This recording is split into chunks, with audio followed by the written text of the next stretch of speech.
Unit PPA Reskrim Polres Ogan Ilir ini lagi nangani kasus pemerkosaan yang dilakukan abah kandung terhadap anak betinonyo dewek di Ogan Ilir.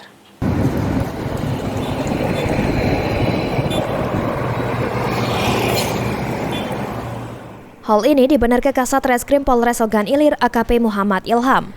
Menurut AKP Muhammad Ilham, ini Satreskrim Polres Ogan Ilir sudah meningkat ke status perkara ini dari penyelidikan ke tahap penyidikan.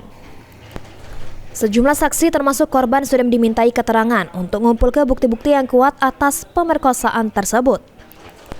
Polisi juga sudah membebas pelaku yang dikabarkan sudah melari ke diri keluar wilayah Ogan Ilir.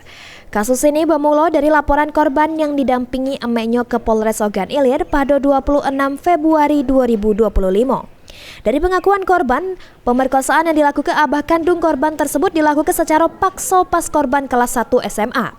Namun upaya paksaan sudah dilakukan pelaku dari korban masih duduk di kelas 2 SMP pada tahun 2020.